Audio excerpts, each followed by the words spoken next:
मुख्यमंत्री माझी शाळा सुंदर शाळा अभियान अंतर्गत दिनांक 3 मार्च 2024 माननीय दीपक केसरकर मंत्री शालेय शिक्षण महाराष्ट्र राज्य हे राज्यातील सर्व विद्यार्थी पालक शिक्षक आणि मुख्याध्यापक सर्व शिक्षण विभागातील अधिकारी कर्मचारी नागरिक यांना महावाचन चळवळ याबाबत चला वाचूया शिक्षण मंत्री यांच्या संगे या लाईव्ह कार्यक्रमात संबोधित केले। ते म्हणाले, जे वाचन करू शकतात तेच इतिहास घडवू शकतात। यावेळी त्यांनी वाचन माणसाला सर्जनशील बनवू शकते, तसेच एक वाक्य माणसाचं जीवन बदलू शकते असे सांगितले। महात्मा गांधी, महात्मा फुले, डॉक्टर बाबासाहेब आंबेडकर यांचे जीवन वाचनामुळे घडले व त्यांनी समाजात परिवर्तन घडवून आणले। रतन टाटा, डॉक्टर सुधा मूर्ती, वॉरन बफेट हे सुद्धा वेळ काढून वाचन करतात। या लाईव्ह कार्यक्रमात एकच वेळ सुमारे 2 लाख सहभागी होतात। जत तालुक्यात गटशिक्षण अधिकारी मोहन गायकवाड, गटशिक्षण अधिकारी अन्सार शेख यांच्या मार्गदर्शनाखाली तालुक्यातील शिक्षक, पालक, विद्यार्थी यांनी कार्यक्रम पाहिला व वाचनाचे महत्त्व जाणून घेतले। सुंदर शाळा अभियानाच्या निमित्ताने आज तुमच्याशी संवाद साधताना मला मनस्वी आनंद होतो।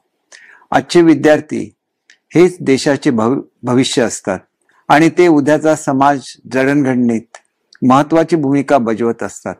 त्यामुळे तुम्हा विद्यार्थ्यांच्या हाती समाजाचे भविष्य आहे। मित्रांनो, आज आपण सर्वजण ज्ञान, विज्ञान आणि तंत्रज्ञानाच्या जगतात वावरत असल्याने खूप भाग्यशाली आहोत। आज जगाच्या कोणत्याही कानाकोपऱ्यात कोणत्याही क्षेत्रात नवीन ज्ञानाची निर्मिती झाली की लगेचच काही क्षणात ते ज्ञान आपल्यापर्यंत पोहोचते। माहिती आणि तंत्रज्ञानातील प्रगती तर डोळे विस्फारायला लावणारी आहे। अशा वेळी आपला विवेक आणि शहाणपण जागृत असायला हवे। त्यासाठी वाचन हे खूप महत्त्वपूर्ण ठरते। मित्रांनो, योग्य वेळी योग्य पुस्तक वाचनात आले तर ते तुमचे आयुष्य बदलू शकते। इमर्सन नावाचा विचारवंत म्हणतो, पुस्तके ही फक्त प्रेरणा देण्यासाठीच असतात। मित्रांनो, योग्य पुस्तक वाचनात आले तर ते तुमचे आयुष्य बदलू शकते। जगातील मान्यवरांची चरित्रे, आत्मचरित्रे वाचताना माणसं उलगडत जातात। त्यांचे कर्तृत्व सहजतेने डोळ्यासमोर राहते आणि त्यातून प्रेरणा घेऊन बालमन घडत असते। ही चरित्रे प्रेरक ठरत असतात। आपण वाचलेल्या आशयाचे आकलन होणे किंवा वाचलेल्या आशयाचा अर्थ समजणे म्हणजेच वाचन होय। जीवनात एक सर्जनशील व्यक्ती होण्यासाठी वाचन हे खूप महत्त्वाचे आहे। एक पुस्तक आपल्या आयुष्याला कलाटणी देऊ शकतं, एक पान एखाद्याचं भविष्य बदलू शकतं आणि एक वाक्य एखाद्याच्या आयुष्याचं ध्येय निश्चित करू शकतं। एवढी ताकद वाचनात आहे, म्हणून रोज किमान एक तरी पान वाचले पाहिजे।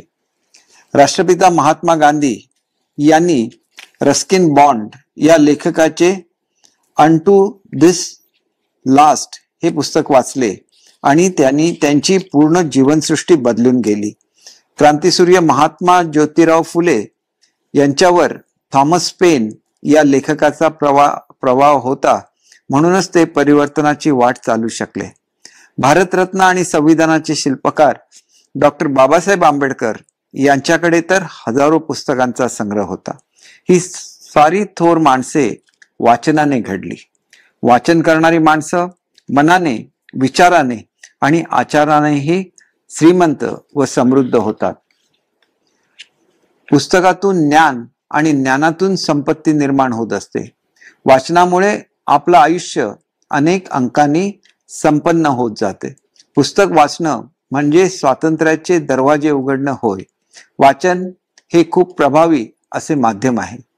अवघ्या महाराष्ट्राचे आराध्य दैवत असलेले राजे शिवछत्रपती यांचं जीवन समजावून घेताना त्यांचे कर्तृत्व हिमालयाच्या उंचीचे होते हे अवघ्या जगाने मान्य केले आहे। इतका महान राजा कसा निर्माण झाला तर त्यामागे आई जिजाऊ यांनी त्यांना बालवयात सांगितलेल्या गोष्टी हे कारण होते। खरं तर गोष्टी ऐकणे बालवयात वाचण्यासारखे आहे। गोष्टींनी महाराजांच्या मनात संस्काराची पेरणी केली होती। गोष्टी वाचनामुळे व्यक्तिमत्वाला आकार मिळण्यास मदत होत असते। महाराष्ट्राला संतांची परंपरा आणि वारसा लाभलेला आहे। समस्त विश्वासाठी पसायदान मागणाऱ्या संतश्रेष्ठ वैष्णव माऊली ज्ञानदेवाची प्रतिभा अत्युच्च दर्जाची आहे.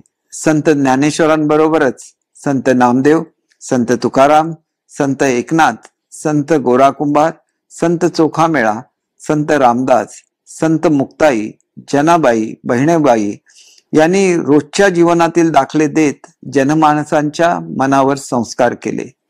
विनोदी साहित्यातून नम्र विनोदी आणि दर्जेदार साहित्य निर्मिती करणारे महाराष्ट्राचे लाडके व्यक्तिमत्व पु ल देशपांडे हे महाराष्ट्र भूषण होते. त्यांचे मराठी साहित्यातील योगदान विशेष उल्लेखनीय आहे. मराठी भाषेचा जागर आणि गौरव करणारे कुसुमाग्रज म्हणजेच विष्णू वामन शिरवाडकर हे तर सरस्वतीच्या मंदिरातील दैदिप्यमान रत्न होते. ज्ञानपीठ पुरस्कार विजेते कुसुमाग्रजांचे नाटक आणि कविता मानवी वृत्तीचा शोध घेण्यास प्रवृत्त करतात.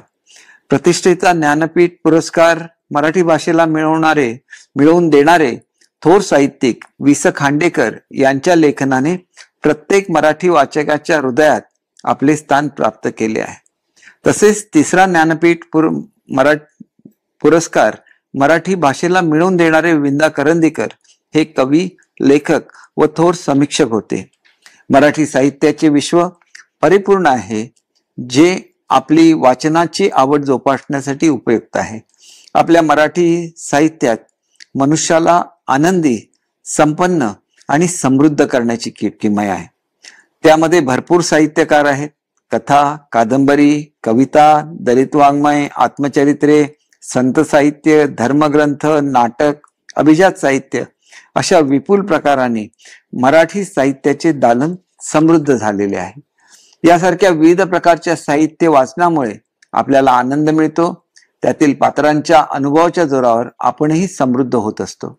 वाचनाने आपल्या सृजनाची वाट सापडते, नवभरारी घेण्याची शक्ती मिळते.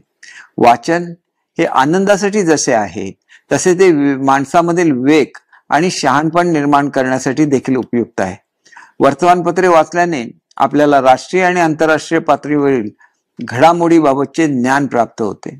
आजच्या काळात लहान मुलं अनेक समाज माध्यमांचा अतिरेकी वापर करताना दिसतात. मुलं या माध्यमांचा वापर सकारात्मक दृष्ट्या कसा करतील यासाठी आपण प्रयत्नशील असायला हवे. त्यांच्यामध्ये वाचनाची आवड निर्माण होईल अशाच गोष्टी त्यांना उपलब्ध करून द्याव्यात, ज्यामुळे त्यांचं व्यक्तित्व